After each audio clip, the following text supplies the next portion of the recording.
Hi, welcome to another episode of Energy Works. I'm with Lauren. This is Blaine. And today we're going to do a different kind of episode because we're going to have a conversation that we've been meaning to have just offline for months. I don't know, a long time.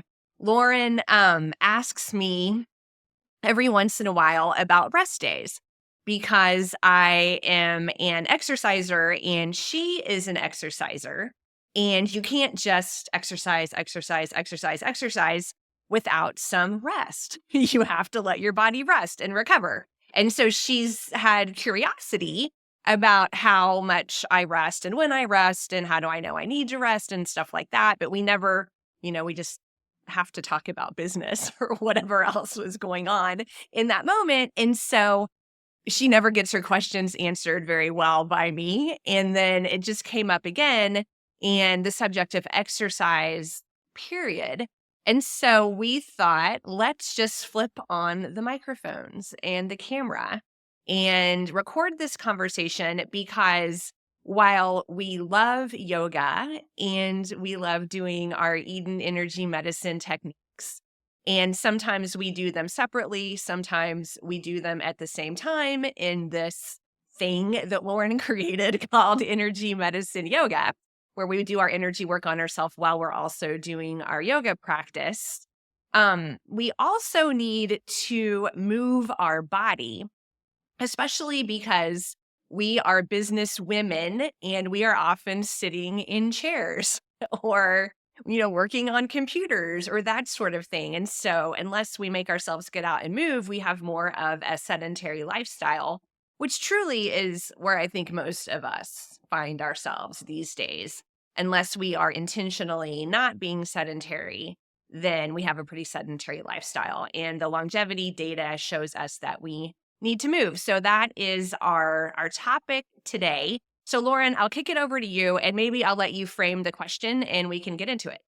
Yeah, thanks, Blaine. So, Blaine is a competitive athlete. So I just want to sort of say that and the difference. I am a recreational athlete and she is a competitive athlete. And so, right there are going to be some differences. And this is why I always want to ask her because I feel like what she's doing is going to be at the more of the cutting edge of the science and the physiology than what I'm doing. At the same time, the recreational athleticism that I do is very intense, like in very, very full on physical. I'm a downhill skier. That's probably the most physical torque that I do in terms of my athleticism. And it's no joke. Like every day that I'm up there, it is full on. It requires just, balance and timing, incredible strength, flexibility, uh, shock absorption, like all of it. And so the question really came about the most recent time that I asked is because I've also been making a commitment to do weight training, which if you want to live really, really long, which Blaine and I both do, I've always said that I want to live to 120. And both of us are really steeped and steeping more and more in longevity research and practices. And weightlifting is at the very top. If you want to have a long lifespan and a long health span, which is the amount of time that you are healthy while you're alive, you need to add weight training to your repertoire, period, end of sentence. Like that is non negotiable. And so I've been flirting with it for a long time. I come in and out of it, but I've just recently made that solid commitment. I'm going to do it. I found a program that I love and I am committed to it. And it's simple. It's 3 days a week, a half an hour. Like this is not a big deal, but it's a commitment. So I have that commitment to myself. And so I am skiing and then I'm weight training. And in the winter, that's kind of all that I'm doing. I go for walks as well to kind of get the lactic acid out of my body. And I go cross country skiing as well. I do a lot in the winter time. That's like my favorite sports time. So I went skiing the other day. It was a powder day and it was really intense, hard, fun, but really hard skiing. And I skied maybe a couple runs more than I would have because I bumped into some friends And I got home and I was wiped in the best way, but I was exhausted. And it was a Monday, which is usually the day I lift. And I said to myself, okay, I'm not going to lift today because didn't I sort of just lift all day up on the ski hill? I'm going to bump it and lift tomorrow. So I went to sleep that night and I got up the next morning and I already knew I wasn't going to ski I had other things. That wasn't my ski day, but I was going to lift. Now, I was already tired. My muscles were sore, like everything was tired. This is the day after the full-on workout day. But I made a commitment to myself. I had already pushed off my lifting one day. It's only a half an hour. I'm committed. I'm going to do it. And I lifted. I lifted at 9:30 in the morning. By 4 o'clock in the afternoon, I knew something was wrong. And my back, which has a little weak link in it that I know about, was starting to kind of holler to me. And I had a dinner with some friends and I'm sitting in the restaurant and I'm massaging my back. This is not good. I got home, I turned my biomat in and I climbed into bed. And the next day, Wednesday, I couldn't move. I spent all day horizontal on the bed. And I called Blaine. I was like, or I texted her. I couldn't even call. I texted her and I was just like, okay, what's rest day protocol? Because clearly Tuesday should have been a rest day, a full rest day. And if I had listened to my body, which was saying, you're a little tweaked today, maybe you don't want to lift, I wouldn't have been flat on my back on Wednesday. And I'm just going to stop there and let Blaine jump in because I know you've got so many thoughts about everything I've already just said. I do. And, to share my background a little bit, I became a personal trainer, like a weightlifting personal trainer in 1991 and a certified one and a certified group exercise instructor in 1991. So it's like over 30 years ago. I've been studying this and I've been a marathon running coach. I could, obviously the yoga, I taught aerobics for years and years. I mean, I've done a lot and I'm actually 90% done becoming a certified menopause coaching specialist. So I've been diving, like Lauren said, into the longevity and the menopause and working with women in their postmenopausal years. But I've also I've had coaches. I've been a competitive athlete for a long time. I mean, even from childhood, but we didn't really talk about this kind of stuff in high school and college. But as an adult athlete, I have had, Olympic athletes, who are coaches now have been my coaches. And so I've been receiving coaching advice as well as giving coaching advice for a really long time. And so I will say, this is why people have coaches. And so everything that Lauren and I are saying, please understand that we are not your coach. We are not giving you personal advice for your personal situation. That is why you hire people to work with you one-on-one to be really specific. So let me just start with that. And I also want to say that when I'm generally talking about rest days, I'm talking about when you're not injured. You're not sick and you're not injured. Because if you're sick or you're injured, a rest day is a whole different thing. I have a partner with 4 broken ribs right now from skiing. He is in a lot of rest days right now. He is very injured. And so I just want to say like the general rest day is under the umbrella of you're healthy and you're doing the things you do and you are not sick and you are not injured. And so I'll just dive into that and then we can get into the sick and injured and, how do you know and that sort of thing. Because I wasn't as we injured continue yet. to talk. I wasn't injured yet. Right. So I just want to say that because that is a big distinction. We'll talk about that. But on this point, on the Tuesday, I wasn't injured yet. Yet. And so we'll go to that next. Because there are recommended intervals between things. I don't go for a run and do a heavy lifting day in like a 24-hour period. I don't go for a long run and do heavy legs within 24 hours of each other, right? I would lift upper body and not legs if I had done a long run. And so there are kind of periodization, intervals that you can create. But in general, I'm going to say this is the high level. And I know, Lauren doesn't love this, I don't think, but I don't. And this is based on years of being an athlete and working with coaches and the advice I got from coaches and experimenting with my own body, as well as what the literature says. We want to move our body every day. The body does not do well being sedentary all the time. Specifically, we want to move lymph. That is how we detox. That is how we're all taking in toxins all the time. We want our detox pathways, of which we have many. We want our lymph. We want to drink a lot of water. We want to move our bodies, and we want to move the lymphatic system. The lymphatic system does not move on its own. It only moves if you move your body. And we want to at least move enough to let the lymphatic system get going every single day. And so, does that mean no rest days? I mean, I think that's where Lauren and I sometimes get a little tangled up, because on we'll say it's a rest day. Like it is a day that I do not have a scheduled training. I will go for a walk, easy, or I will go for a swim, easy. I don't swim so much these days, but back when I used to swim a lot. Spin on the bike, really easy, roll out my yoga mat and do some easy, comfortable yoga, just moving my body.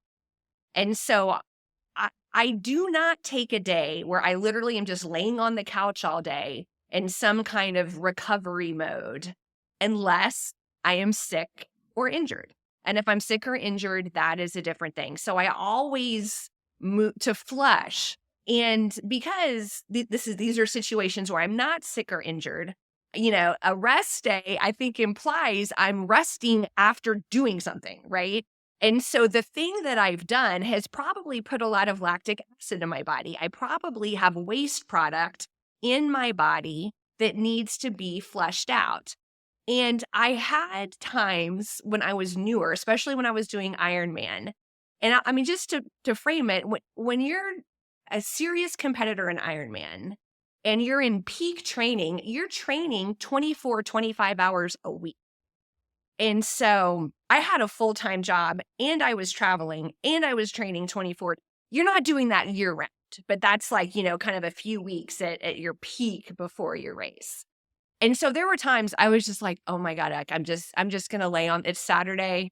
Like, I'm just going to lay on the couch all day. And then I would get up Sunday morning to train and I was like my body felt like crap. My mind felt like crap.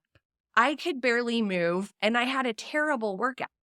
And then I learned, if instead of laying on the couch all day, I just went for an easy swim, or, which is what the coach tells you to do. On my schedule, on my rest day, the coach would say, easy 25 minutes. Just get in the water, do some easy laps. You're not getting the heart rate, If I would actually do that like I was supposed to, then the next day I felt way better when I had to train hard.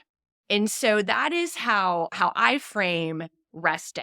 And I'm going to hand it back to Lauren, but I do want to get to her question, because she didn't know she was injured or she wasn't injured. Maybe she wasn't even injured yet, but she was in a place of fatigue because she had worked out really hard. And so in some kind of fatigued state, she went into this other workout, which it seems resulted in her being injured. And this is where you work with a coach, because here's the thing. We can't see our own blind spots. We get all up in our head on what we should be doing, and we cannot see our own blind spots. And so that is where, working with someone else or learning from your mistakes, which I'm sure Lauren just got a little lesson in that, when we've worked our body really hard, then it's not that we do nothing, but maybe we wait another 24 hours before we work our body hard again. Lauren. Yeah, no, all of that is so wonderful. And at some point we have to just have a podcast about all of the races that you've done and all of that. It's just amazing to me that you've done Ironmans and all kinds of Iron Womans and all kinds of other things is just so fascinating to me.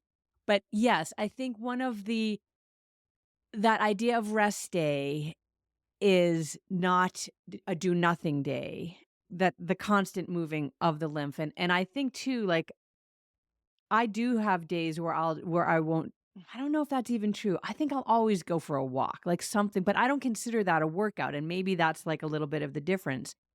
But what I think the issue for me became, which I'm glad you said you're up in your head, it's this it was a over yang, the yin yang, right? And I over yang because I had done this big day that I didn't really think of it as a workout because I'm skiing, right? And it's fun and I'm not really thinking workout, although I was absolutely 100% fatigued. And what happened was what I came up against is commitment. I have made a commitment to myself that I'm going to do this lift 3 days a week. And I know that, I need to take a full day off in between each of those lifts as well. And now I had already missed a day because I was supposed to lift on Monday and I didn't. So now I'm going on 3 days without a lift, and that's going to mess up my whole blah, blah, blah, blah for the rest of the week. And I had made this commitment, and I know myself. If I start to slip on those, oh, I can do it the next day. I'm going to do it the next day. Of course, now it's been 6 or 5 days since I lifted after that, injury. But at the moment, that's what I was coming up against. This idea that I had made this commitment to myself. And so, oh, I'm a little tired, but whatever, it's a 30-minute lift. It's not like I'm not lifting the kind of weights that you lift, Blaine. It's light lifting, so maybe it's going to be okay. And that was the crux moment that I didn't really tune into. And when I was spending all of day Wednesday in bed and learning my lessons, one of the things that I came back to, and I was doing all my energy work, right? Because I couldn't do anything else. So I'm lying in bed and I'm doing all my holds, and there's quite a lot you can do when you're actually not up and about. And one of the things was this deep listening of, and you can't see me if you're not on a video, but I'm crossing my hands over my upper chest. So I'm holding lungs, I'm holding heart. I'm basically like holding myself and saying like, it's okay. You messed up. It's okay. It's not going to be, forever. And your lesson is that you always need to deeply listen, to deeply listen. And if you do that, your body is going to tell you, like that last run that I did with Gigi, like, I shouldn't have done that last run. And it extra fatigued me because the snow was difficult at that point in the day. But I didn't listen to that because I wanted to do that last run with Gigi.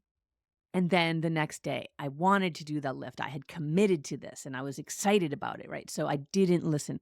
So I feel like there is, aside from, the coaching and the list of the things you're supposed to do every day, there needs to be this deep listening, especially as we age, as we go through, perimenopause, menopause, and postmenopause. When you're a younger woman, even as a younger woman athlete, you have a menstrual cycle every month. And in Ayurveda and in, the sister science of yoga, it is very clear that that is the time of month when you do not do anything physical. You are encouraged to, as much as possible with whatever your life is, to do nothing, to rest, to let your body do the deep rejuvenating cleansing that it's doing. And then when you go through perimenopause and menopause and you stop having that monthly, very clear signal to the physiology and to the brain, if you can track it, right, that this is a time of rest. If you don't have that anymore, then the risk, I guess, is that you don't ever take those deep, rejuvenating days off where maybe you're not even walking or swimming, but maybe you're taking a long hot bath, which, as we know, does a lot for your lymph. Maybe you're going into a sauna, which does a lot for your lymph. Maybe if you like cold plunging, you're doing that. It doesn't seem very rejuvenating to me, but people love it and it does a lot for your lymph, right? So maybe, and you're drinking broths and fluids that help maybe you're doing some gentle yoga, but you are still honoring this cyclical time of taking this deep rest. And I think that becomes a little harder after you no longer are cycling every month to tune in. Well, when should I take that 1 or 2 or 3 days where I go inward and do this very deep yin rejuvenation time, which is really what is happening at that time. So I didn't listen. And then I got an injury and then I listened because, of course, injuries are great teachers. So, so I'm going to hit back to you, Blaine, and see what you think about that, those deep rejuvenation times, and how you look at those. Yeah. I had these coaches. This sounds very like euphemistic, or I mean, it is a euphemism. but, um, but I used to kind of like about it, but now I really get the wisdom of it. These coaches that I worked with always called injuries opportunities. That is like we weren't even like allowed to call them injuries. It's like my body just gave me an opportunity. My body is giving me an opportunity. Like literally, that is the language that we had to use. Every injury was an opportunity. It's good. It's Um, good. Yeah. and so, but now I can see the wisdom in it now better than younger Blaine. The younger Blaine was like, "Can we just call it an injury? Like, I'm screwed. I have an injury. I don't feel opportunistic at this time." But I'm in a different place now. Different place now. So it's the yin. Yes, I think Lauren, I was listening to you. If you don't have your cycle, you have the moon. And so, if it works for you, it could be like new moon or something like that. If you're trying to find your rhythm where you more, use the moon, the actual moon cycle and not your personal moon cycle, to have your deep yin days. And I'm currently studying 5-element nutrition, which I love. We will be having future conversations about 5-element nutrition, but the yes, it's a 5-element nutrition course where we're actually doing recipes and cooking and learning about the way food, the chemicals of food with balance our elements and herbs and lots of herbs and all of that. It's also 5-element wellness. And some of the books that I have are really 5-element wellness books. And this concept of yin deficiency is talked about. There are different diagnoses you get in Chinese medicine if you're working with a Chinese medicine doctor or an acupuncturist or something like that. And mine literally is yin deficiency. I have yin deficiency, that is. And anybody who knows me is not surprised. But in these postmenopausal years, as we're aging, it's more and more critical not to be in this state of yin deficiency. And I'll even just pick kidney. I mean, that's just a really obvious one, an obvious yin organ and energy system. And I mean, just aging longevity, I don't like a yardstick or something, something that we need to watch that we're not depleting our kidney. And so maybe when I was a 25-year-old athlete, I could kind of power through yin deficiency, but it's going to cost me more now if I'm really depleting kidney, just to focus on kidney in this conversation. As I age, the cost of that is going to become greater and greater and greater if I don't do this tuning in. And this is exactly what Lauren said is in these 5-element wellness books that I am studying, is not making sure my yin is not too depleted. And the ways that I paused because there was something else I was going to say about this. Oh, this is what I was going to say. So in the olden days of Chinese medicine, when they were really talking about yin deficiency and exercise, because we do talk about exercise in these books, it was not a sedentary lifestyle. And, because some of this is 9,000 years old, what we're talking about here. 9,000 years ago, sedentary lifestyle was not a thing. Not a thing. Where today, we do have this sedentary lifestyle. And so many people really need, they can have yang deficiency. And yang deficiency is also a thing. And so so it's this balance, but as we're aging and someone who likes to be active like Lauren and I, we're very in our body people. We like to move our body. We like to sweat. We like to breathe hard. We like to physically challenge ourselves. Not everybody's like that.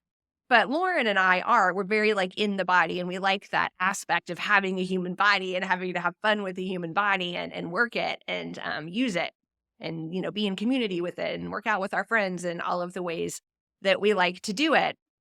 And so with checking in, like Lauren said, and making sure that we're not too depleted, I have to be, it's not my nature to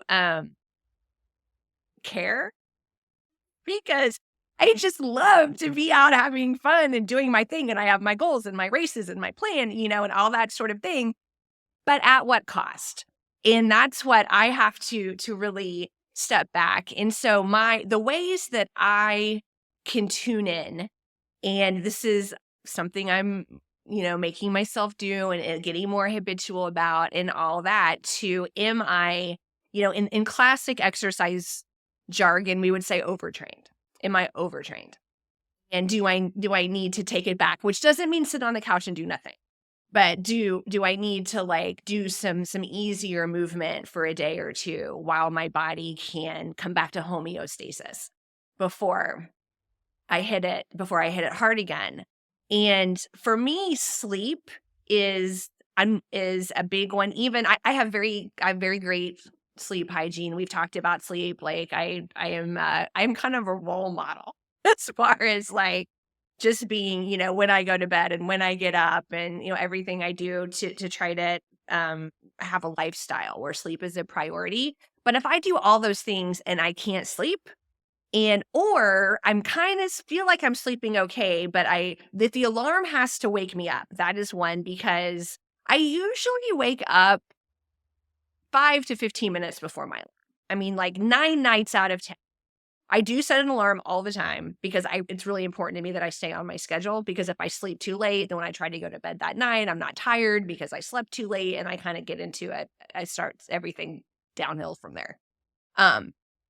But if my alarm wakes me up and I'm just in deep sleep and the alarm wakes me up and I start to wake up and I feel not really rested, that is a signal to me that I'm probably depleted.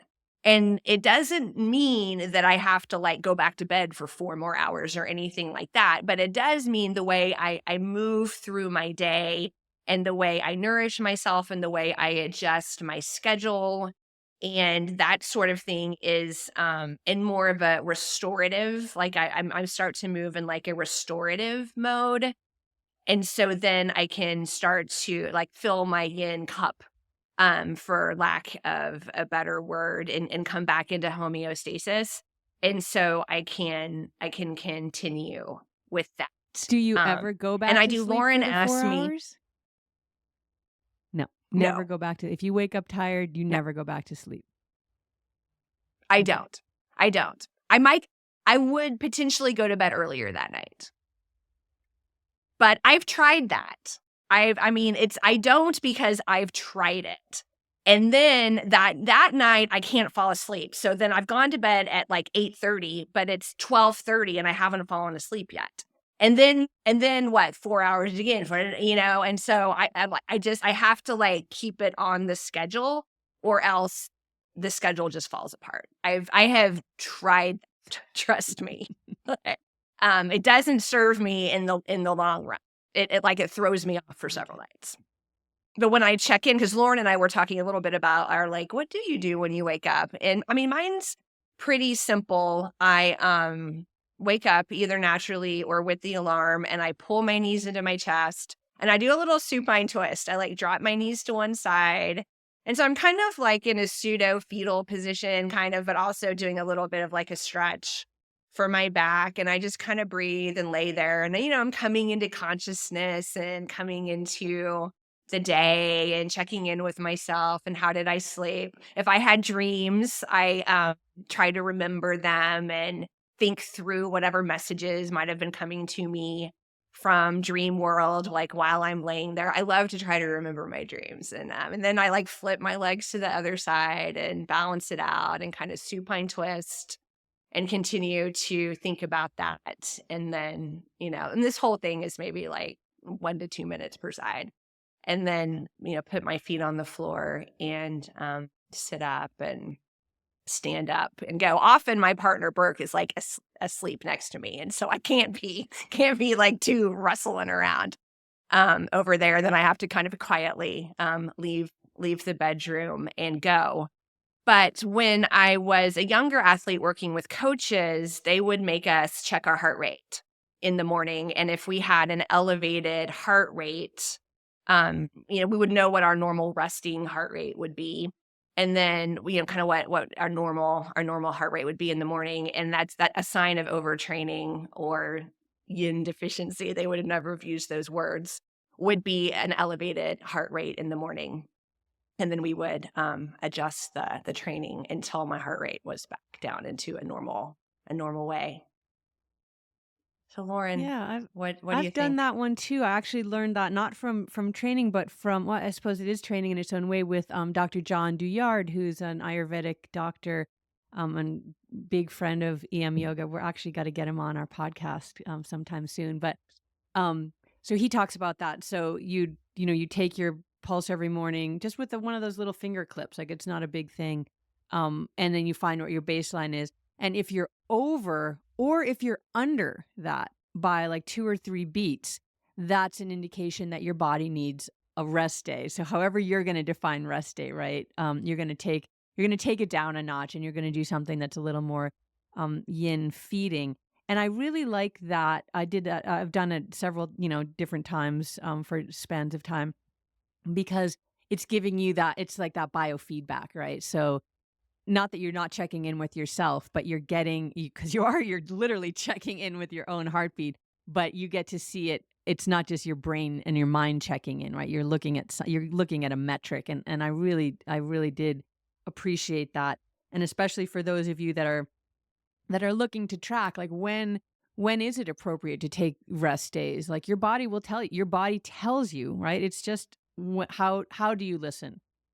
And so what I do in the morning when I wake up is I do a couple of different things. If I'm find myself laying on my back, I'll do my feet. If you're not looking, you can't see. But I'm just like doing my hands back and forth. As I'll do my feet, I'll lie in bed and I'll flex and point and flex and point and flex and point, and sort of get that whole back line of my body awakened. And then I'll often roll to the side and I'll do a long hold hookup. So, for those of you that don't know what a hookup is, a one finger in the belly button and one finger between the eyebrows, and then you press in and you lightly pull up. Generally, we'll do that for 3 breaths in the nose and out the mouth. But if I'm doing a longer hold, I'll just hold that. And I'll often sometimes hold at the back of the skull, the very top of the neck, back of the skull. There's like a little hollow there, right? Where the spinal cord kind of dives in, and your finger just slips right in there. That's another hold, belly button and then the back of the skull there. And I'll hold those, just nose breathing the whole time, and for quite some time. And what that does is it brings energetically the whole body into alignment. So I really like that as a start to my day. And while I'm doing that, I'll often do what Blaine was talking about. I'll kind of tune in, try to remember dreams. Sometimes I'll get a little snippet and I'll be able to crawl back into the dream a little bit and kind of pull things out of it. And then I'll also check in with my heart, and like my soul heart, as opposed to the pumping heart, the soul heart, and how am I feeling today, and how do I want to feel today? And I'll often bring Louis, my little dog who's no longer in fur body. I'll bring him, or he is there in the heart, and he'll kind of fly out and fly around the room a little bit, and give me some cues to the day. And all of that, again, it's not a long period of time, but sometimes I will hold that hookup for 2 or 3 minutes, which is quite a long time. And then I'll sit on the edge of the bed before I just jump up and feet on the floor and just feel myself where I am on the floor. And so that's another way, that's how I sort of check in, but clearly it's not foolproof because, I had this experience, and it's, Blaine said we've been waiting to have this conversation for a while. This is not the first time that I've injured myself overtraining. And yes, yay for opportunities to learn, but I also get really frustrated with myself for not listening. And it's especially like when I hurt myself while I'm doing something fun, like, I was increasing some running in the fall because I really like that, the pounding of my bones. And again, that's something also really good for longevity. Now, when I say I run, it's like so different than Blaine. She'll run, marathons and half marathons, and her like light day is 8 miles. I was literally running, I started with a half a mile and I built up to, I think I was up to almost 2 miles. So not a lot, but then I hurt myself running. I hurt an Achilles tendon and I had to stay off of that for a while. So when these things happen, then I get really frustrated because I'm trying to do all these things because I love them and I want to get healthy and strong. And it's really emotionally difficult then when you're trying to do all the right things and you just get literally your kind of legs knocked out from under you. And so, Blaine, I wonder if you want to talk a little bit about that as well. I don't know if you've had injuries I mean, I know, some bike wrecks and stuff, but I don't know if you've had injuries from training. I guess I want to say the wrong way, because if I'm injuring myself training or working out or playing out, then I'm doing something wrong. Oh my gosh. I mean, this gets into this is like a metaphysical conversation right now, or Louise A, or like or like where are these injuries coming from? Um, I've definitely had injuries like being hit by a car on my bike and having, a lot of like, kind of traumatic injuries from that. I've had overuse injuries. I've definitely had injuries. I um I don't I think I can say I'm not a super injury prone person. My partner Burke will sometimes, something will be wrong and he'll just be like, "You never get injured." And I'll be like, "I'm injured right now. My IT band hurts." But I am not super injury prone. And the overuse, I will say this, I have learned that every single time I felt like an injury came out of nowhere, when I really looked back, it did not come out of nowhere. I had a little twinge. I had, I got whispers that I ignored always. And so, I mean, that is a lesson for me, especially now as I age, and recovering from injury is not quite the same as when I was younger, listening to the whispers, because if I'm honest with myself, there was always a whisper. Yes. Always. Yes. And then, this is kind of we're running up on time, but, more like on the metaphysical. When the pandemic happened, I owned a yoga studio. I was shut down. It was a very intense time. And, the world was shut down, but I could go run outside because, gyms were closed down. I mean, everything was closed down, but you could go on the road.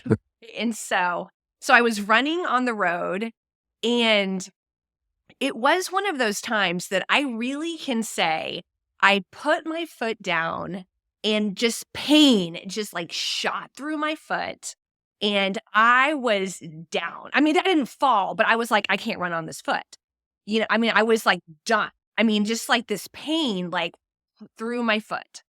And I had my phone with me and I called Burke. It's the only time I've ever done this running. And I was like, can you please get in the car and come pick me up?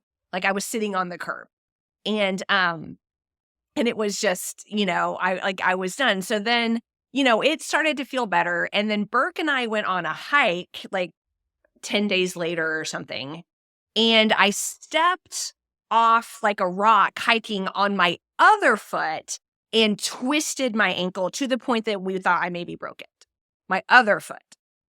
And so it was swollen, the whole thing. And so I went to my car because everything shut down, but I have a chiropractor who's my friend.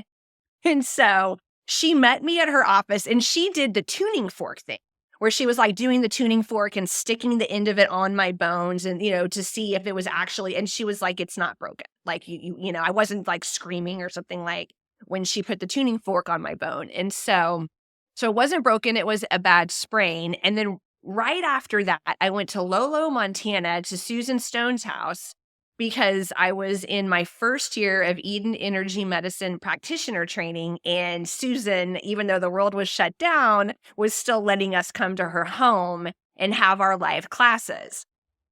And so I did a session with her while I was there. And, we were talking about my yoga studio was shut down, just everything, I have a landlord, I have to pay rent, I can't have classes. I was just like in this space. And then she knew my ankle was hurt because I was there with the hurt ankle, but I kind of told her about the other foot And this one, and she just looked at me and said, "Well, Blaine, you don't have a leg to stand on." And it was so profound, you know? Like, I was like, I don't, and I like like, I don't have a leg to stand on right now, And so those are the things, Lauren, I cannot explain. Okay, you brought up metaphysically, you brought up Louise Hay, so we have to go there now for a second because you mentioned that that was a profound experience, and I wonder how the healing progressed from that forward. I want to say more, but but let me ask that question first before I say my piece about Louise Hay. How did the healing progress from that forward? Did it accelerate? Did you like what happened once you got that aha moment? Yeah, it totally accelerated. And Susan is an acupuncturist, so she got out the needles, and so I think she helped me. And then we did some talk therapy, and I think she helped me. And then from that point, absolutely, it accelerated. That's very cool. That's very cool. So, okay, so back to how this whole conversation started, and we'll wrap this up. So I hurt my back, and I'm on my back, um and I'm texting with another friend of mine who's very insightful, and I'm like, big lesson that I learned, I just always have to listen to myself. That was it. And I'm bummed, but oh, actually it was a phone call. And so I was like, almost, my voice was like, I'm bummed, but whatever. I got my lesson and I'm just gonna kind of relax here. And she's like, I wonder if, you've looked at all and Louise Hay or whatever. And I was like, I sometimes I do, and I didn't for this, but I know what my lesson is or whatever. And then we got off the phone because I was just not in any state to be talking. And then I'm like, oh, it's Heather. She always knows what she's talking about. Let me look at Louise Hay. So I like crawl into my office and I find my Louise Hay book and I look up the two vertebrae that it is. And I almost like burst out laughing. I'm like, seriously? Like, it's so right on that I was like, how did I overlook that? Like, this is not at all a lesson about like I need to take a rest day or I should have listened to my body. And so I'm lying there in bed and I start doing, she gives you these affirmations to do. So I do the affirmations like quite like no joke. Like I do them. Like I really like I own them and I'm like, I'm holding points that will help that get in more. I'm calming triple warmer down so that my body will take in these affirmations. And I do the affirmations and I'm just like, do I feel better? Huh. I'm like, that's too fast. That could not be that fast. And so I dismissed that. And then I had to do a podcast. We were filming a podcast with a guest. So it wasn't like if it was just with Blaine, I could have said, hey, can we reschedule? But we had a guest coming on and I'd already rescheduled. I was not going to reschedule. I was going to do this podcast. And sitting was excruciating. And I was like, this is going to suck. I'm so bummed that I have to do this, but I want to be really present for it. So I get in this chair, and I like come into presence, which I can do. Like I know how to do that. So I'm like fully there when we do the podcast. I'm fully expecting that once it's over and I get up from the chair, I'm going to be just like totally like a cripple and in excruciating pain and just limp back to my bed. And I got up and I was like, I still feel good. It's better. How did that happen from just reciting these affirmations from Louise Hay? Because so much, not so much, everything is connected. The physiology, the mental, the spiritual, and most of all, that runs the cascade of all of that is the emotional. And so that was the lesson. And my resistance to like, I'm not going to look at that and like, whatever, brush it aside because I already know my answers, that resistance. And then just the softening around it. Well, let me just go take a peek. And then that recognition of, whatever the in my back that I wasn't bringing into consciousness. So when exactly, you didn't step on anything and you got this pain through your foot. And then that caused the other foot. And like, you did not have a leg to stand on. Once the recognition of that comes through, then the physiology, which always lags behind, can then catch up and heal. And for me, in my case, I was skiing again 6 days later, which had that injury happened at another time, and had that injury been more like what it taught me was that injury wasn't even physiological. That injury was emotional, and the physiology like seized up. And once everything could relax, the emotional piece, the physiology could relax. There was no underlying injury that would have kept me. I didn't tear anything or break anything. It was just the physiology had gripped on, and then it relaxed and let go. And I'm like fine again. And 5 days after that, I was fine again. Um, so anyway, that's you brought up the metaphysics, so we had to go there, which took us totally off a full circle from like when to know how to take a rest day or not. Maybe your rest day is, deep meditation or prayer or something like that. I don't know. I'll leave it to you, Blaine. Wrap us up here as the competitive athlete. How would you tie this up? See, that's a great story, and it's the great unknown, like, we try to know and understand and read and practice, and then, oh my gosh, most of it, we just don't know. We just don't know. Um, what we do know is that Western medicine does not have all the answers. That we know. We know. And we do our energy work, and we do our asana, our physical asana with our yoga to make our body stronger. And we do our exercise for our heart and our blood pressure and our bone density, and to decrease the risk of muscle loss, sarcopenia, which as postmenopausal women, it's going to happen. We are going to lose muscle. And so it's trying to mitigate that as best as possible so we can have, where you started, Laura, in this, not only a long life, but a long, healthy life, where the period of time between where we lose our health and where we lose our life is like as compressed as it possibly can. Or maybe we should end with the Donna quote, right? Let me see if I can get it. We want to die young, as old as we possibly can.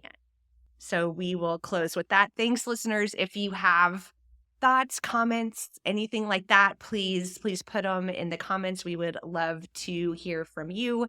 And feel free to also rate our podcast. It really helps us get the podcast out to more people if you give us a rating. And we will talk to you next time. Bye. Bye.